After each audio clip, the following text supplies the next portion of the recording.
Hey, everybody, it's Pastor Paul here. Hope you're doing well. I hope you all had a great Thanksgiving, and I hope you're all feeling well and stuff like that.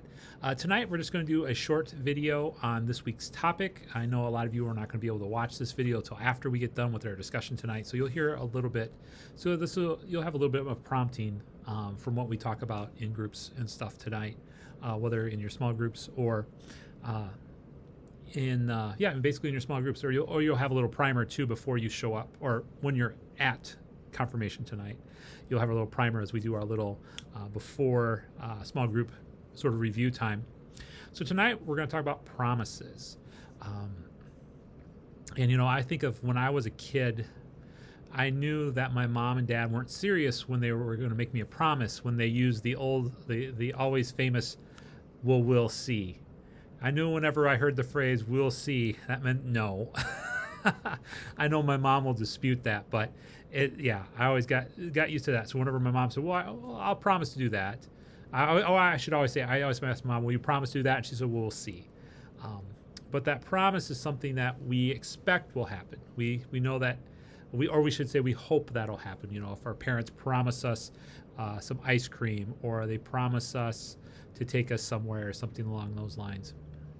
That's what we think of in a promise. We expect it's going to happen. Someone promises something, we expect that particular thing is going to happen. And as you think about that to yourself, I want you to write either back to me in an email, or in the comment sections in the YouTube video. What is a promise that you've had, or maybe you've made to somebody else? Again, what's a promise that someone's made to you, or you've made to somebody else? Was it a promise your mom had promised you one day that you'll get your ears pierced, or that you were going to go to the store, or that she promised you ice cream, or your dad promised you ice cream after going to the doctor's office? What has that promise been to you? Well, one of the things we're going to be watching as we read the Bible is one of the things that we're going to notice about the Bible is the Bible has a lot of repetition. There's a lot of things that repeat time and time again. And one of this thing is called promises. God promises us a lot of stuff. And the promises depend on God, and the promises do not depend on us. And I think that's important to say again, that God's promises depend on God, and they don't depend on us, which I think is a good thing, don't you think? That we're not the ones that are sort of supposed to fulfill these promises. God does for us. And the story we're going to learn about today is Abraham and Sarah. So they're what we call the matriarch and patriarch of the Christian faith, or they're also the patrons of Islam and Judaism as well too. So they're these folks that were Abraham and Sarah were called from their country to go, and God said, if you go here and you trust me, I will make you I will make you great. I will make you have more descendants than the stars of the sky or the sand on the beach. So this was the promise that they had.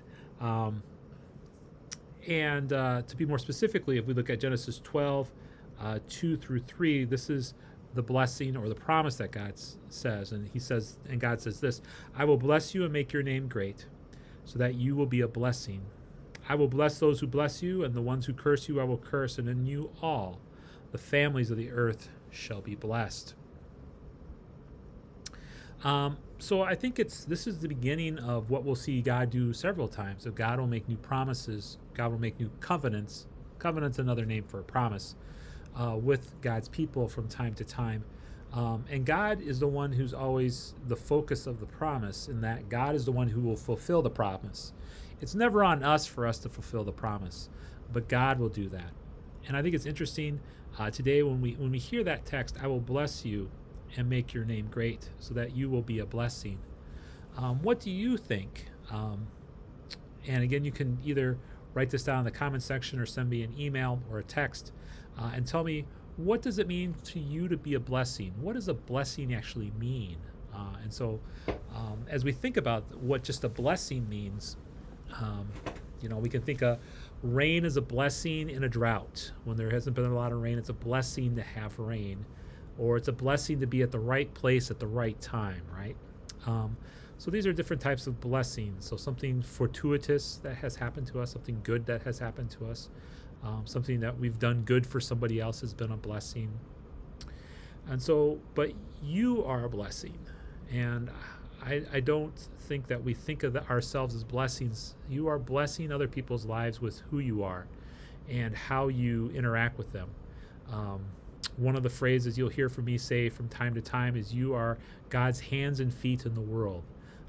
You are the reflection of God's love into the world. And so when you think of yourself as a blessing, that's what I'm sort of getting at. You are God's hands and feet in the world. You are a reflection of God's love into the world. And so you are a blessing to other people.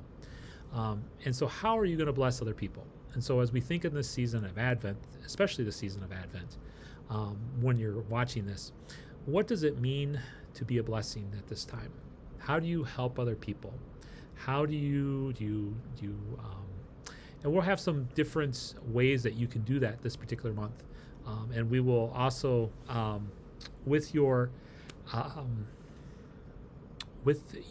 mentor this month, I'd like you to take some time and write a letter, either to Ron Hootmaker, who's in the hospital, and we can give you his address will be in the bulletin for this coming week, and so you'll be able to write that down, or if you need to, I can send you his address, or somebody else that you know of who needs a letter right now. And so I think to be a blessing to somebody else by showing concern for somebody else, for caring for somebody else, is sort of what we want to get at. So just for review for tonight, we're talking about promises. God is going to make a lot of promises throughout the whole Bible. You're going to see this from time to time. God makes promises.